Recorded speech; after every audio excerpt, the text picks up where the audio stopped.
Hello everyone, I'm Phoenix Tremaine, and this is going to be the 31 days of Halloween, and I'm late. And I'm late because I don't feel well. I was editing to put this on like October 1st. Let me tell you, when Adobe crashed on me, I was done for the night. So, here I am now, giving you what is going to be was supposed to be the Friday, October 1st release, because on Fridays I'm going to be doing family friendly Halloween fare. And then on Saturday and Sunday is going to be more like the reviews of what's out there now. And as we go, throughout our week, you're going to also find new themes that I'm going to be doing. Like Wednesday is dedicated to, Wednesday is dedicated to gay horror. Thursday is going to be black horror. So check it out. I think Tuesdays I put for like streaming TV, horror TV series and things like that. So we have lots of different categories for you. Hopefully you enjoy them all. And sorry it's late, but like I said, I haven't felt well.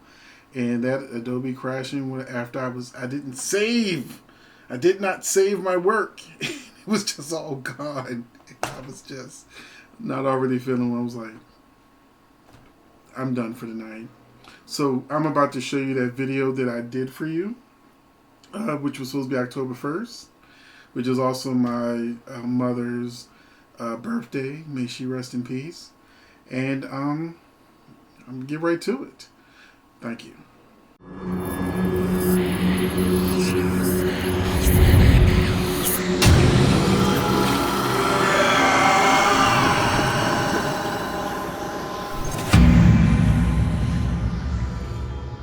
Hello everyone, I'm Phoenix Tremaine, and today I'm going to be doing my 31 days of Halloween.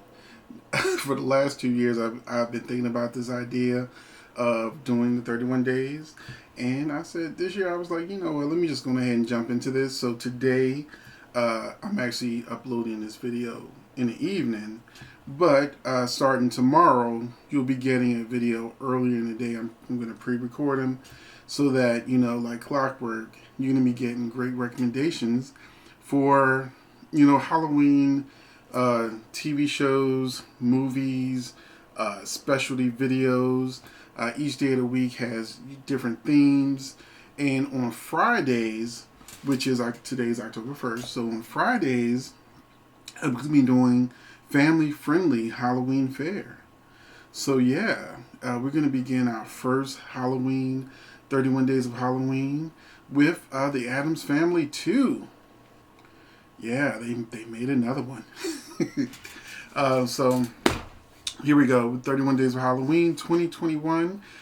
Today they released the Addams Family 2. I'm going to be doing my review, and it's not going to be like the reviews I'm seeing online, but we're going to talk about it. So we're going to start with this cast. For this new movie, they have an all-star cast and soundtrack.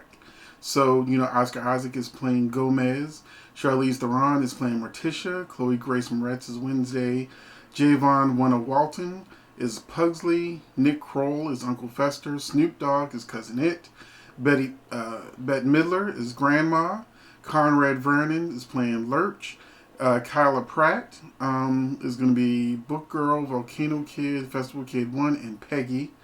Bill Hader is Cyrus Strange, and Wallace Shawn is playing Mr. Mustela.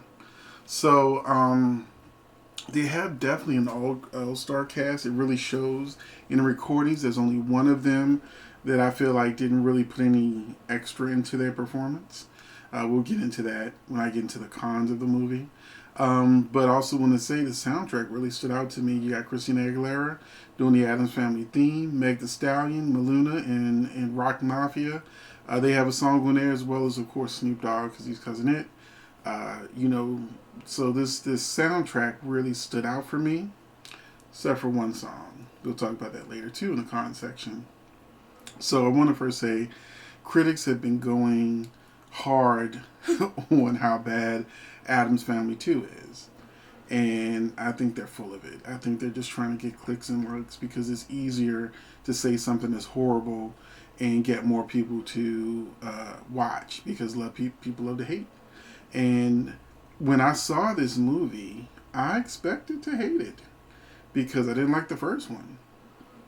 But the second one is a real Addams Family movie. I don't know what that first one was, but someone who's watched the TV show, the cartoons, the live action movies, I can tell you this particular movie is closer to what the Addams Family's live action movies were, and just the spirit of the Addams Family was filled in this. So, you get Morticia speaking French, and Gomez kissing her as always. You get Wednesday has her same dry wit and humor. Pugsley is always in danger, usually from Wednesday, and he's blowing stuff up. Uncle Fester's being Uncle Fester. He's single, he's crazy, and he's always doing something. Grandma is having a house party to make money while everyone is away. I can see her doing that too.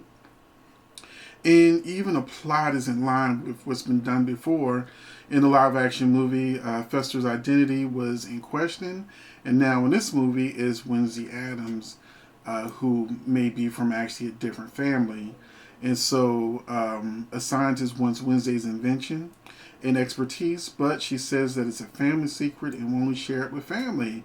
So he comes up with this plot to say that he's really her father, not the Addams. So Gomez and Morticia go on an impromptu family vacation to get away from the possible parents who are trying to stake a claim on Wednesday. In case it's true, they decide they don't want Wednesday to know what's going on, and they just need to get away from these people who are always right behind them. So Fester was juggling babies when she was born, and he says, "Well, I think I put them all in the right spots." And so this makes Morticia and Gomez even more sure that there's a possibility that the kids could have got mixed up, and Wednesday may not be theirs. Although clearly, if you look at the animation, this is the first time I really saw Wednesday look like a Morticia mini-me. She just looked like a shorter version of Morticia. So I never had a doubt that any of this was going to be canon, and stick.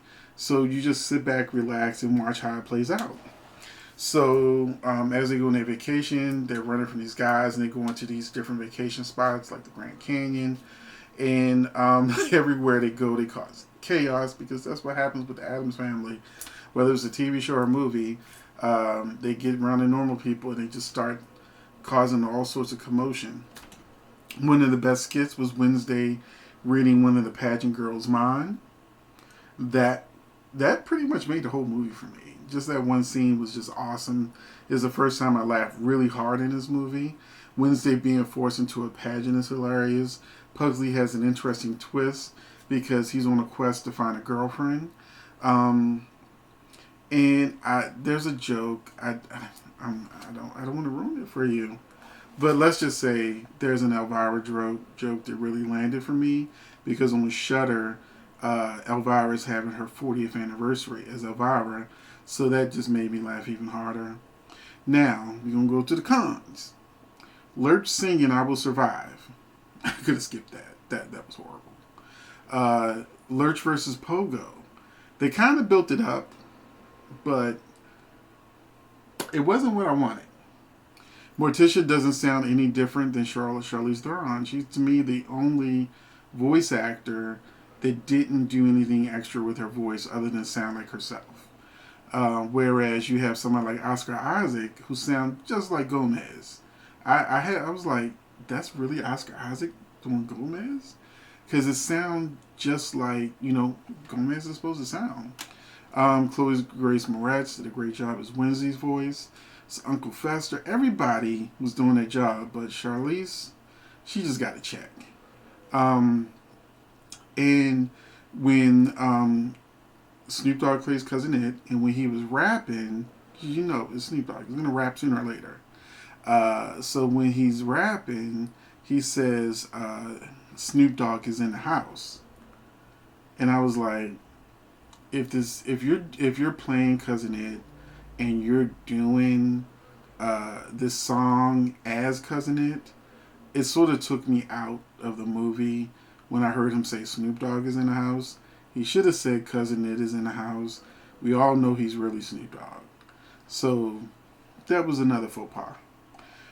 Finally, this movie is for kids. Now, remember, it is Addams Family, so the jokes are going to be a little morbid, but they made this movie for children. They didn't make this movie necessarily for 40-year-olds like me. You know, they're trying to get the next generation into love the Addams just as, you know, we love the Addams growing up.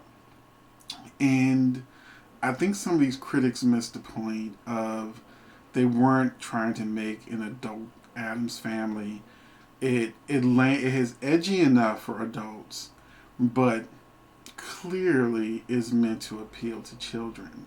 So when I see somebody, you know, some old person complaining about an Addams Family cartoon, is like, okay, unless it completely sucks for real, y'all need to calm down. Because it actually was a pretty good movie. You know, I wouldn't watch it twice by myself. Well, actually, I probably could if I was just doing something, you know, because a lot of times I'm working on the computer and I put stuff on, you know, just for noise and to look up a little bit and see what's going on. You know, I don't need something too distracting, so I probably could watch this on my own. But most likely, this is a movie that I would watch with someone or with the kids just to see that reaction.